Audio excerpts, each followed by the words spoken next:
जीजा ने कहा तुम धीरे से आना, साली बोली फिर। गांव के पुराने मकान की छत पर चांदनी रात बिखरी हुई थी।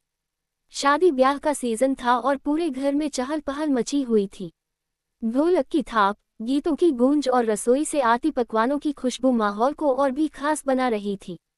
इसी बीच एक कोने में बैठा जीजा रमेश अपने मोबाइल पर हंस हंसकर वीडियो देख रहा था। तभी अचानक उसकी नज़र दरवाजे से आती हुई साली रानी पर पड़ी। रानी झुंझलाते हुए बोली, जीजा जी, आपको कोई काम नहीं है क्या?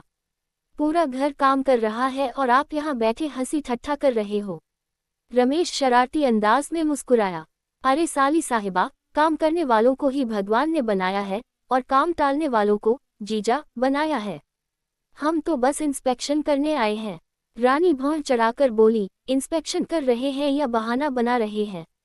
जीजा जी, आपकी ये हरकतें बहुत बढ़ गई हैं। एक दिन पिटोगे घरवालों से?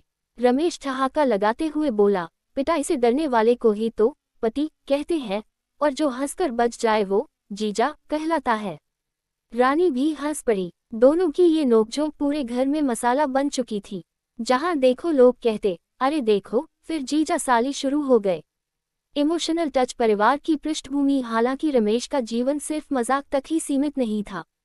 वो शहर में नौकरी करता था, लेकिन शादी के बाद ससुराल वालों से उसका खास लगाव हो गया था, खासकर साली रानी से। रानी घर की सबसे छोटी बेटी थी, मासूम लेकिन चंचल।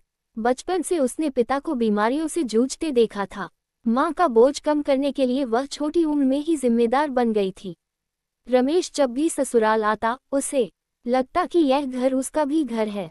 रानी से मजाक मस्ती उसके लिए तनाव कम करने का तरीका था, लेकिन कहीं न कहीं उसे ये भी समझ था कि रानी के दिल में कई बातें दबी हुई हैं। Comic scene. रात का किस्सा। एक बार की बात है, रात को बारातियों के लिए गाने बजाने का इंतजाम हो रहा था। रानी छत पर कपड़े सुखाने गई तो रमेश भी पीछे पीछे पहुंच गया। रानी बोली, जीजा जी, आप हर जगह पीछे क्यों आ जाते हैं? कोई काम धाम नहीं है? रमेश हंसकर बोला, काम है न, तुम्हें हंसाना, परेशान करना और सबसे जरूरी तुम्हारी डांट खाना। रानी ने नाराजगी जताते हुए कहा, जीजा जी, कभी धीरे से आया करो। अचानक सामने आकर दिल धड़काना बंद कर देते हो।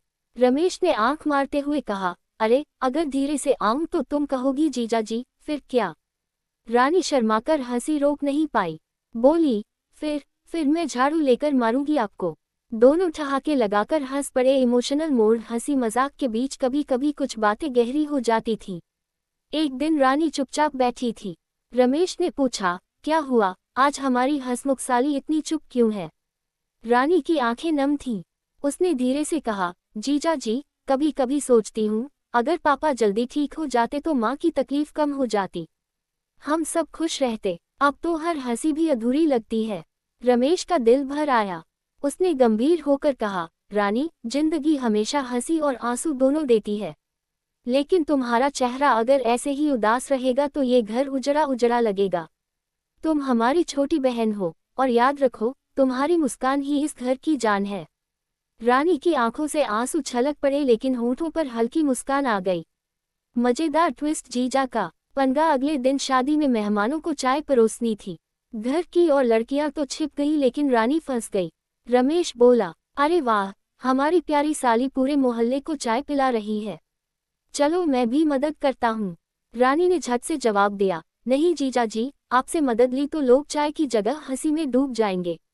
रमेश बोला, अरे तो क्या हुआ, हंसी भी तो मुफ्त की चाय है। इतना कहते ही रमेश ने ट्रे उठा ली और सभी मेहमानों को चाय बांटने लगा। लेकिन जैसे ही उसने कप आगे बढ़ाया, उसका हाथ कांप गया और गर्म चाय एक अंकल जी की धोती पर गिर गई। पूरा माहौल ठहाकों से गूंज उठा। अंकल जी बोले, अरे बेटा, ये जीजा है या होटल का नौकर? रानी ठहाके लगाते हुए बोली, देखा जीजा जी, मैंने कहा था ना, आपकी मदद से हंसी ही मिलेगी। Emotional climax. उस रात जब सब सो गए, रानी और रमेश की बातें फिर छत पर शुरू हुई। रानी बोली, जीजा जी, आप हमेशा हंसाते रहते हो, पर कभी कभी लगता है आपके भी दिल में कुछ बातें होंगी जिन्हें आप छुपा लेते हो। रमेश थोड़ी देर चुप रहा, फिर बोला, हाँ रानी, हर इंसान के पास कुछ न कुछ अधूरा होता है। मेरे पास भी है, लेकिन जब मैं तुम्हें और इस घर को देखता हूँ तो लगता है कि ये अधूरापन भी पूरा हो जाता है। रानी ने कहा, जीजा जी, प्लीज हमेशा ऐसे ही रहना। आपकी हंसी और आपका सहारा हमारे लिए बहुत मायने रखता है। उस रात दोनों ने चांदनी के नीचे एक वादा किया, हंसी मजाक चलता रहेगा, लेकिन रिश्ता